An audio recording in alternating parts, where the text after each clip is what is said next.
অনেকেই উপার্জনের পথ হিসেবে ব্যবসাটাকে বেছে নেন, আবার কেউ চাকরি করতে চান। চাকরি করে ভালো থাকা যায়, কিন্তু ধনী হওয়া যায় না। আপনি সচ্ছলভাবে চলতে পারবেন, লিমিটেড একটা নিয়মের মধ্যে চলতে হবে আপনাকে। গণ্ডির বাইরে যাওয়া যাবে না, কারণ আপনার স্যালারি কিন্তু ফিক্সড। আর ব্যবসা করতে হলে আপনাকে একটু পরিশ্রম করতে হবে, একটু মাথা খাটানো লাগবে, হোক সেটা অল্প পুঁজির ব্যবসা কিংবা বেশি পুঁজির ব্যবসা। ব্যবসা করলেই আপনি প্রকৃত ধনী হতে পারবেন। পৃথিবীতে একজন লোকও আপনি খুঁজে পাবেন না যে চাকরি করে ধনী হয়েছে, সবাই ব্যবসা করে ধনী হয়েছে। তাই প্রকৃত ধনী হতে হলে আপনাকে ব্যবসা করতে হবে। আমাদের দেশে অনেক শিল্পপতি আছে যারা ওই ফুটপাত থেকে উঠে এসেছে। তাদের পুঁজি ছিল কারো ১৬০০, কারো ৪,০০০, কারো ১৫,০০০, এরকম পুঁজি দিয়ে আজকে অট্টালিকা গড়ে তুলেছে। তারা যদি পারে, আপনিও পারবেন। তবে তাদের মতো চেষ্টা আপনার থাকতে হবে। ঘরে বসে রইলেন ব্যবসা দিয়ে, তাহলে কিন্তু আপনি ব্যবসায় কখনোই টিকতে পারবেন না। আপনি ১০ লাখ টাকা দিয়ে একটা ব্যবসা শুরু করেন, ব্যবসার কোনো গাইডলাইনই মানলেন না, সর্বোচ্চ ১ বছর টিকবে। ব্যবসা বন্ধ করে ঘরে চলে আসতে হবে। তাই আপনি যদি ১০,০০০ টাকার ব্যবসাও শুরু করেন, ছোট্ট একটা গাইডলাইন তৈরি করে ফেলেন। ব্যবসা কিভাবে করবেন, কি পণ্যের করবেন, কোথায় করবেন, ব্যবসায় প্রফিট মার্জিন কীরকম আছে, ব্যবসায় ঝুঁকি আছে কিনা, সব কিছু চিন্তা ভাবনা করে আপনার ছোট্ট ব্যবসাটা পরিচালনা করেন। সাহসের সাথে আপনি এগিয়ে যান, দেখেন আপনাকে দিয়ে ব্যবসা হবে। ৩টি অল্প পুঁজির ব্যবসার আইডিয়া দিব। এই ব্যবসাগুলা ছোট পরিসরে শুরু করলেও এক সময় আপনি অনেক বড় করে তুলতে পারবেন। তবে ব্যবসাটাকে মনে ধারণ করতে হবে। ফুচকার দোকান, পাড়ার মোড়ে ফুচকার দোকান দিলেই ভাইরাল হওয়া যায়, এই সমস্ত চিন্তা বাদ দেন। ব্যবসা ব্যবসার মতো করতে হবে। ব্যবসায় কিছু টেকনিক আছে, ইউনিক কিছু করতে হবে, ভালো খাবার পরিবেশন করতে হবে, তাহলেই আপনি ভাইরাল হতে পারবেন। এই ফুচকার ব্যবসাটা খুবই সহজ, পুঁজিও অনেক কম লাগে, লাভও খুব ভালো থাকে, ফুচকার চাহিদা অনেক ভালো। আপনি দুইভাবে এই ব্যবসাটা করতে পারেন, যেমন ঠেলা ভ্যান বা ফুডকার্ট নিয়ে করতে পারেন, অথবা পাড়ার মোড়ে কোনো ক্রাউড এরিয়ায় একটা দোকানঘর ভাড়া নিয়ে এই ব্যবসাটা শুরু করতে পারেন। তবে দোকানঘর ভাড়া নিলে দোকানের অ্যাডভান্স আছে, ভাড়ার চিন্তা করতে হবে, সেটা আপনি বুঝে হিসাব মিলিয়েই ব্যবসা করতে যাবেন। সবচেয়ে বড় কথা, লোক সমাগম যদি না থাকে ওই সব জায়গায়, দোকান দিয়ে আপনি কিন্তু গেইন করতে পারবেন না। পুঁজি শুরুতে আপনি ৫০,০০০ টাকা নেন, ব্যবসাটা শুরু হয়ে যাক। প্রফিট মার্জিন অন্যান্য ব্যবসার চাইতে কিন্তু এই ফুচকার ব্যবসায় খুব ভালো থাকে।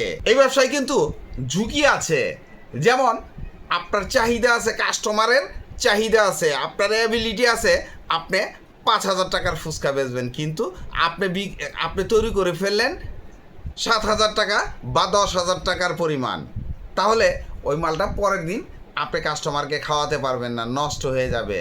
তাই হিসাব মিলিয়ে ব্যবসা করবেন, তাহলে আপনার এই ব্যবসায় কোনো ঝুঁকি থাকবে না।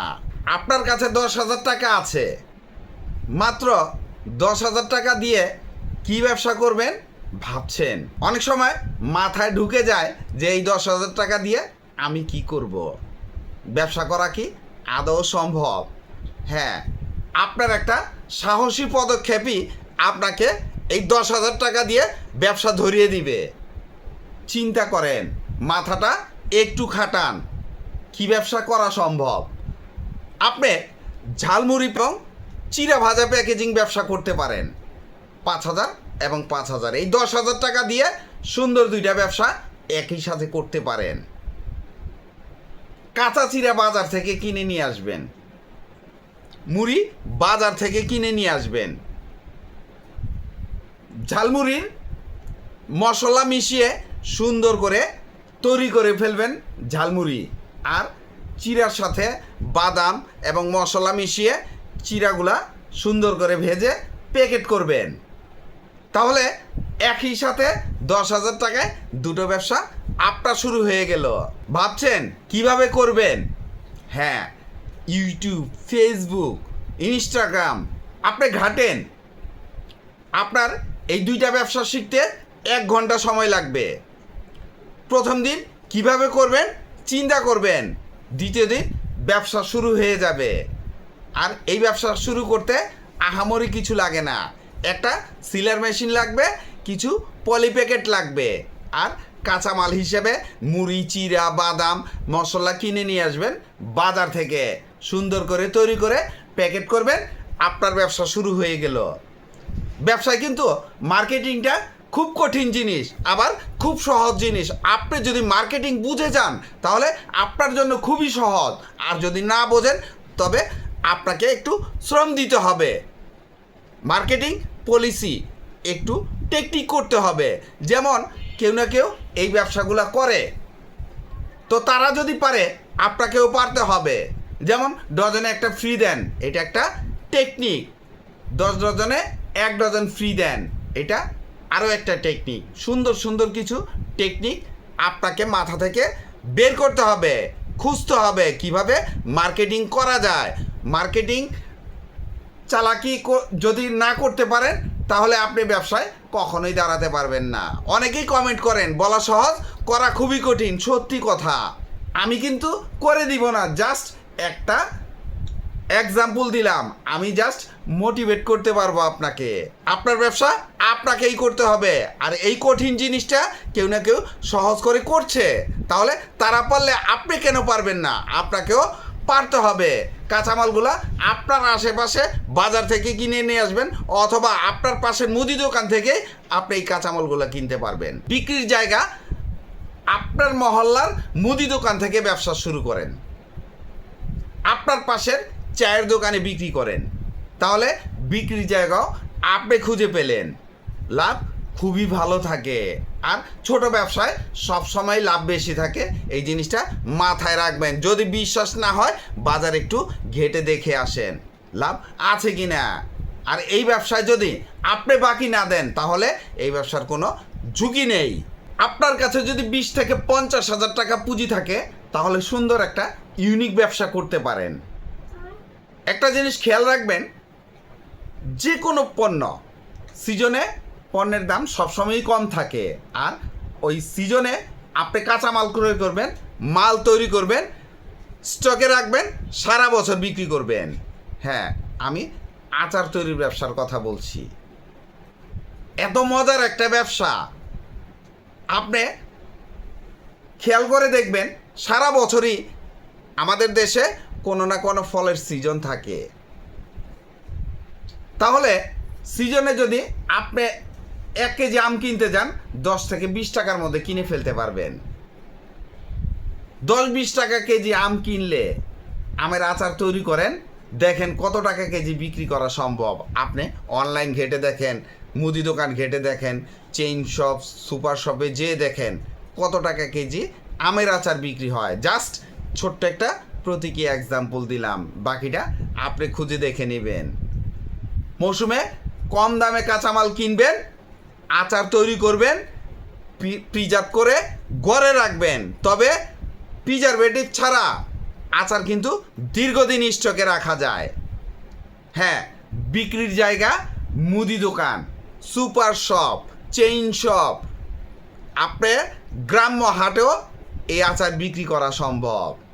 কি কি আচার তৈরি করতে পারেন? যেমন আমের আচার, জলপাইয়ের আচার, লেবুর আচার, রসুনের আচার, মরিচের আচার, মিক্সড আচার, সবজির আচার সহ বহু আইটেমের আচার আছে। আপনি যখন ব্যবসা করবেন তখন 2-3টে আইটেম দিয়ে ব্যবসা শুরু করবেন। ব্যবসা যখন বুঝে যাবেন তখন একটা একটা করে আইটেম বৃদ্ধি করতে পারবেন। তবে সংরক্ষণটা যদি আপনি কাচের জারে সংরক্ষণ করতে পারেন তাহলে অনেক দিন স্টকে রাখা সম্ভব। আর যদি একটু রোদরে দিতে পারেন তাহলে আরও ভালো। প্রিজারভেটিভের কোনো প্রয়োজন নাই। প্রিজারভেটিভ ছাড়া আপনি অনলাইনে অ্যাড দিয়েও আপনার আচারগুলো বিক্রি করতে পারবেন। আর অনলাইন ঘেটে দেখবেন আচারের কেজি তারা কত করে বিক্রি করে। যে কোনো আচার, কিছু ইউনিক আইটেমের আচার তৈরি করতে পারেন, যেমন স্ট্রবেরির আচার, আলু বোখারার আচার, এগুলোর দাম কিন্তু মার্কেটে অনেক বেশি। তাহলে পুঁজির কথা তো আগেই বলে দিলাম যে 20 থেকে 50,000 টাকা পুঁজি হলেই আপনার এই ব্যবসাটা শুরু হয়ে যাবে। আর প্রফিট মার্জিনটা আপনি খুঁজে বের করে নেবেন, কারণ আপনি কত টাকা কেজি কাঁচামাল কিনবেন আর কত টাকা কেজি আপনি আচার বিক্রি করবেন, প্রত্যেকটা মালেরই প্রফিট মার্জিন ভিন্ন রকম থাকবে। তাই আপনি যখন ব্যবসা করবেন প্রফিট মার্জিনটা আপনি খুঁজে বের করে নেবেন। এই আচারের ব্যবসায় কোনো ঝুঁকি নেই। ভিডিওটি ভালো লাগলে লাইক কমেন্ট শেয়ার দিয়ে পাশে থাকবেন, চ্যানেলটি সাবস্ক্রাইব করবেন এবং পাশে থাকা বেল আইকনটি প্রেস করে দিন, যেন পরবর্তী নতুন কোনো বিজনেস আইডিয়া আপলোড দেওয়ার সাথে সাথে আপনার মোবাইলে সর্বপ্রথম নোটিফিকেশন চলে যায়। আজকে এই পর্যন্তই। আসসালামু আলাইকুম।